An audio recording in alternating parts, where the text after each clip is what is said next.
这里不是非洲，这里是广州，而广州的三元里是号称小非洲的地方。网上流传以前最高峰时期，这里的黑人数量高达30万人，一眼望去简直乌压压的一片。30万人应该是个误传，这里黑人最多的时候应该也就10几万人。广州黑人主要集中在三元里跟小北。我今天就坐车来到了三元里村，到达后走了几条街，街道上的人也很多，但是基本上看不到黑人。据这美食老板所说，黑人主要集中在三元里的隔壁村瑶台，据说村里约居住4万人，其中黑人就有3万2千人。这里也是一线城市里面的城中村，距广州火车站仅2公里，出了三元里地铁站地出口就是黑人区玉龙外贸服装城，大量的非洲人在这里批发各种非洲需求的服装，然后通过各种渠道贩卖到非洲，赚取差价。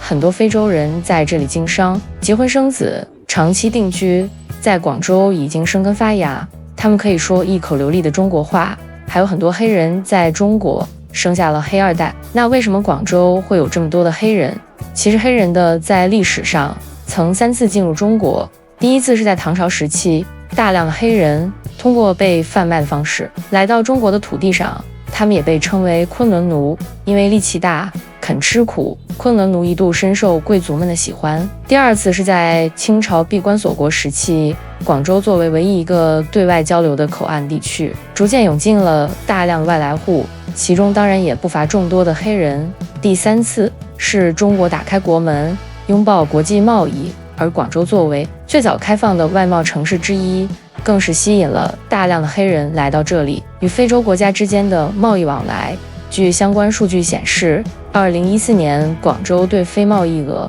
突破2000亿元，这庞大的数字背后离不开黑人商人的努力与贡献。在就业方面，他们的到来为广州创造了一定的就业机会，除了贸易相关行业，一些黑人还涉足餐饮、物流、翻译等领域，带动了这些行业的发展，也为当地居民提供了更多的就业选择。但是广州黑人数量的增加也给当地带来了一定的挑战，治安问题是人们关注的焦点之一。虽然不能以偏概全地认为黑人犯罪率高，但是确实有部分非洲移民存在违法犯罪的行为，涉及毒品、诈骗、非法拘留等领域。例如2014到2016期间，广州警方破获了多起非洲裔贩毒团伙案件，这些案件不仅对当地社会治安造成了严重威胁，也引发了公众对黑人群体的负面看法。此外，非法滞留问题也较为突出。据广州公安机关数据显示，约85%的非洲移民存在签证过期、非法就业等问题，部分人员故意损毁护照，利用国际法，无国籍人员不得强制遣返，条款长期滞留，这给执法部门的管理带来了很大的困难。为了解决这些问题，中国政府采取了一系列措施，一方面加强了与非洲国家的合作，建立双边遣返协议，加大对非法滞留人员的遣返力度。2025年1月开展的清源行动中，成功核查并遣返157名故意损毁护照的移民，开创国际移民合作新模式。另一方面，加强国内的签证管理和执法力度，严格审查签证申请，打击非法就业等违法行为，维护社会秩序的稳定。广州黑人现象是全球化背景下人口跨国流动的一个缩影，它既带来了机遇，也带来了挑战。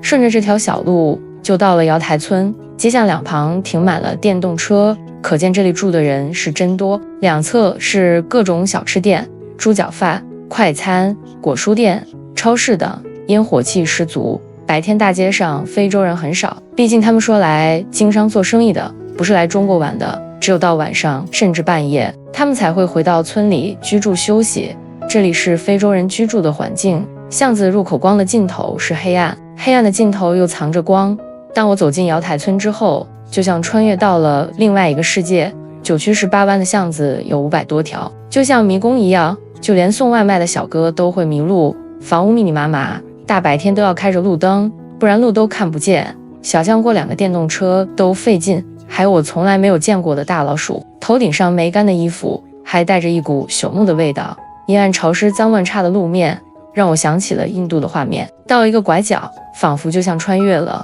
不宽的村内小巷，开满了日常所需的店铺。即便环境糟糕，房租也不便宜，单间月租在1200到1500元，在广州的城中村圈子里算得上高价。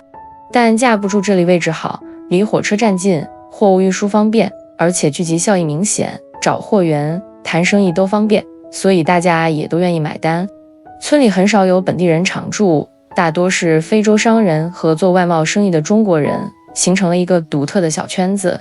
从空中俯瞰，瑶台村就像是两个完全割裂开的世界，简直可以用破旧来形容，密集程度相当严重，从空中看不到地面。在瑶台村超市买水的时候，跟一位开了8年超市的老板娘聊天，据她说，这2年非洲人走了好多，有的回国了，有的搬到义乌那边去了，现在这边住的非洲人变少了。原因是一方面，随着中国劳动力成本上升，不少纺织产业开始向东南亚转移，非洲商人们能拿到的差价越来越小，自然就选择了更便宜的采购地。其实说到底，无论是远渡重洋的非洲商人，还是在村里讨生活的中国店主，大家都在这片不大的天地里努力打拼，用汗水换取希望。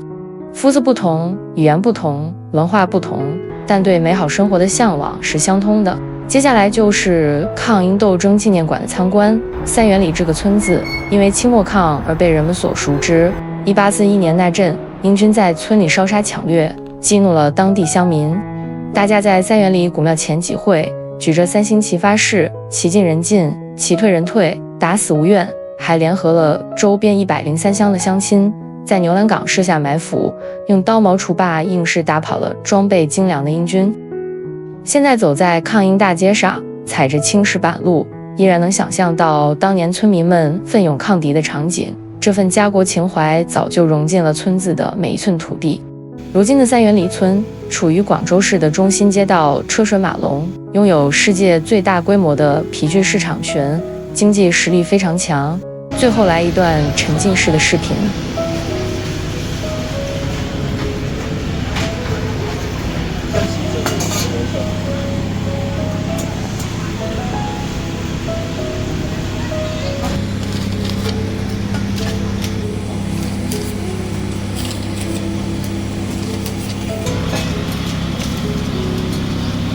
牛肉大饼。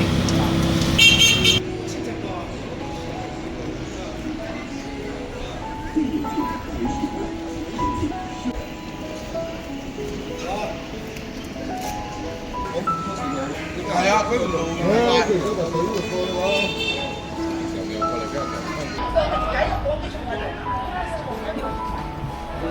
睇。